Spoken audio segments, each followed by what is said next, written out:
I get one chance every year to get this right, so I hope that I'm not screwing it up. But today is the day that I've decided it is time to cut hay. That's what we're doing today on Farmertylerranch.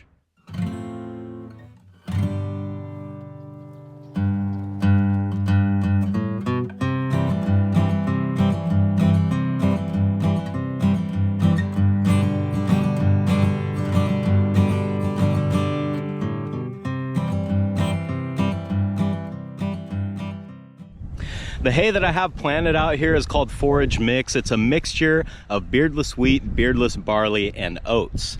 We plant this in the fall. It grows all winter long until it is ready to cut in the spring. So we get our one and only cutting around now when the weather is rather unpredictable, and the hay getting rained on is always a concern. And while one cutting may not sound like very much, it's all about the yield. In that one cutting, it's not uncommon for me to get 4 to 5 tons of dry hay per acre. That's on a normal year. This has not been a normal year, and looking out over this hay field, that is painfully obvious. We've gotten about 1/5 of our normal amount of rainfall, and the hay field is really showing that stress. You can see how brown the hay is, and I mean, really, it should be green, kind of like this stuff down here. Part of my problem is a lack of water. In fact, that's a huge part of my problem. But what's also happening out here is I've had wild oats move into this half of the field, and they're really taking their toll on the crop that I planted because it's robbing water and nutrients from the stuff that I actually want to grow. Now, yes, I do plant oats, but they're a lot different than wild oats. Wild oats don't make very good feed, and I would consider them a nuisance weed that I don't want in my bale. So that's what's going on in this half of the field. In the other half of the field, I planted straight beardless wheat because I knew I had a foxtail problem out there, and with straight wheat, I'm able to use some different herbicides that'll help knock that out. Now, as luck would have it, that herbicide that I sprayed also kills wild oats. So I'm hoping that that other half of the field is a little bit cleaner and a little bit nicer looking than this half. But we won't really know until we get over there. I flew the drone out there a couple weeks ago and it looked better. So I'm thinking that my premium hay is gonna come from that other half, and this hay is, you know, just kind of is what it is. And we'll just have to make the best of it. But we won't really know what we have until we get over there and look at it. So let's fire up this John Deere 4895. Yeah, I got the number right. Open this field up and see what we got.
First couple opening passes on the field are usually when you're gonna find problems, and what I mean by problems is branches in the field, stuff that you just can't see through the hay that you might run into and damage something. So every time I get to a tree on the edge of the field, I like to stop and get out and just sort of walk around, see if I can find any branches that might have fallen over the winter and get them out of the way so that I don't hit them with the swather.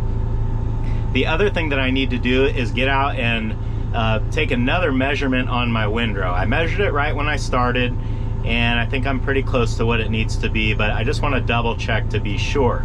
My new baler's pickup is about 5 to 5.5 feet wide. So I want to make sure that my windrow is that same width so that when I'm baling the hay, I'm not having to swerve back and forth to make a nice even bale.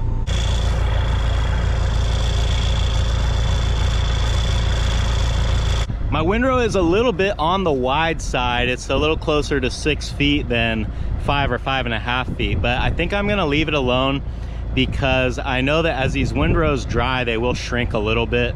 So I think we're gonna be okay. I'll remember that though, in case things don't work out.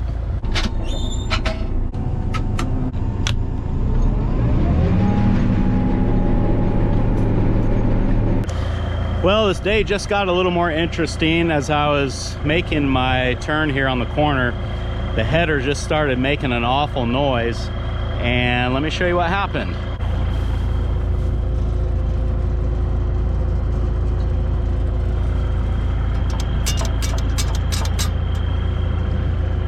There are two discs on either side of that pulley that hold that belt on to keep it from coming off, and I don't know what happened, but one of them, I think the disc broke or cracked or something and was able to come off of the pulley, and well, you saw the rest. So I got to figure something out here. So I guess that's what I get for thinking that I was going to finish this in one day. Fortunately, the owner of the Swather has a new belt, although the belt that's on there probably could keep going, but it is a little chewed up, so we'll replace it because we have that part.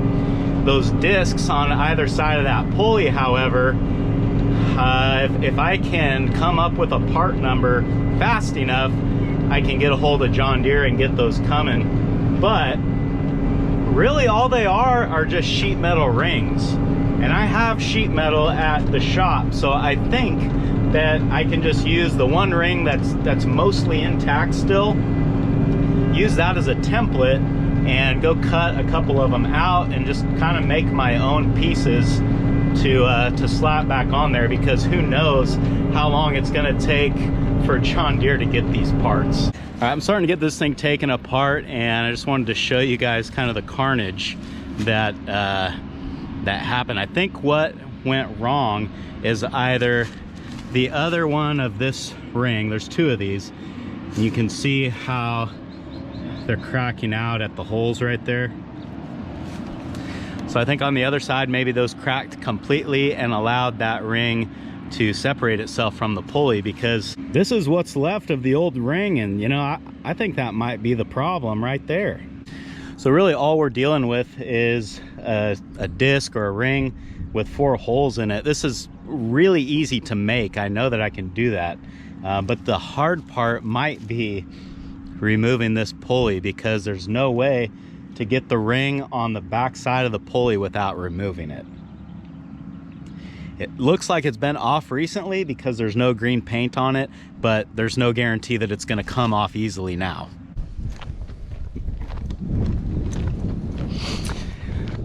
I've got the Swather at my parents' shop, which happens to just be right down the road from the hayfield. So I figured I'd take it there because I've got more tools and it's just a little bit better environment to be working on something. So on my short walk back to the pickup, I tried to call John Deere, and of course it's Saturday, so they are closed now. They close at noon and it's like 12:30. So I just missed them. Odds are they wouldn't have had the part on the shelf, but at least they could have got it coming. So I guess in a way it's good. We're gonna try to put a positive spin on it. It's good because now I know that I have to go make one. I don't have to worry about trying to get one ordered, trying to make sure I explain to them the right part over the phone. I can just go make it, because I need to finish my field, because the guy that owns the Swather needs it for Monday. So hopefully I can make the part and maybe even finish today, but if nothing else, get finished tomorrow.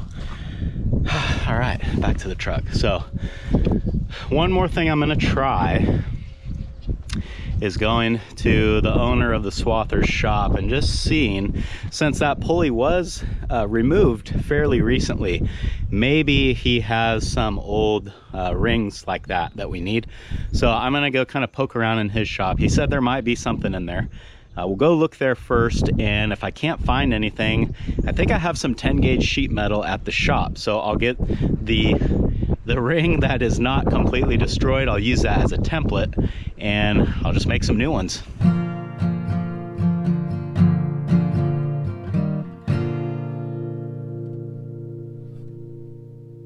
Well, I guess for an unlucky situation, we actually got pretty lucky on this one, because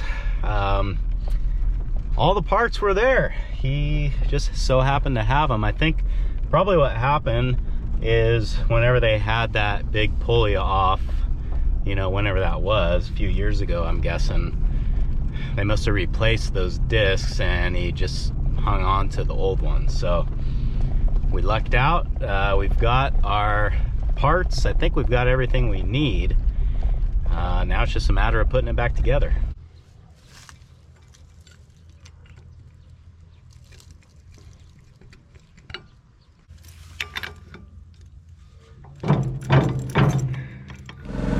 How about now?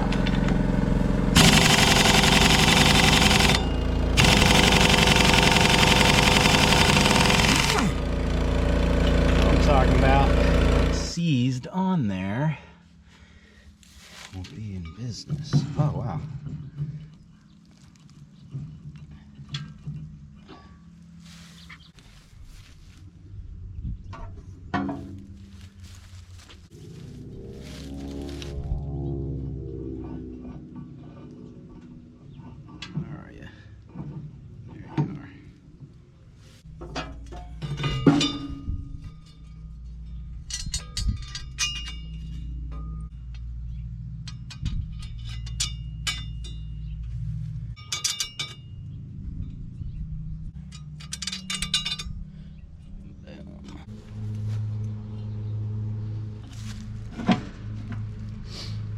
A little better, I'd say.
All right, well, there is good news and bad news. The good news is that this side is fixed. Everything looks fine over here. But these knives have to be in time with each other. So when I was setting the timing, I had to loosen up the pulley on the other side of the header so that I could move it. And let me show you what I found. This main pulley here that drives the knife, it looks like the splines on this shaft are pretty severely worn. This bolt was tightened down and the pulley could still wobble, kind of just like that. So part of the issue is wear on the splines. The other issue is that the bolt holding this pulley on, the threads are pretty much gone. So hopefully the threads inside this shaft are still okay and I can get a new bolt threaded in there and, you know, we can at least get finished. So yeah, the hits keep coming. All right, we got this Swather back up and running again. The owner of the Swather happened to have another pulley for that side, and there was just enough thread left on that bolt where we were able to get it tight enough. Probably not as tight as it should be, but at any rate, we're back in the field. I've hammered out a lot of this field since filming the repair, just because I wanted to make sure that I was able to listen and and make sure that nothing else was going wrong with the machine, so I didn't really film any of that, but things appear to be going pretty well now. So yeah, we're just kind of closing in on the home stretch, so let's get this done.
Finally, all that hay is down on the ground. I kind of feel like now's when the real work begins. Because the crop was light and because the ground was so dry, and therefore the hay itself as it stood was pretty dry already, the cure down time or the dry down time is going to be a lot shorter than it normally would be. I'm anticipating being able to bale this easily by next weekend, which would give it about 6 to 7 days to dry. I know that sounds like a long time for most of you guys, but for out here and this kind of crop, that's actually pretty quick. So that means it is time to get the tarp off of this baler, bust out the cans of chain lube and grease, get this thing all ready to go. But there's a little bit more to it than that, because I've never actually pulled this baler with my tractor before. So I need to get this tractor set up with not only a bale spear, but a mount for the controller, and any other unforeseen issues that I'm not thinking of are going to need to be handled within this next week.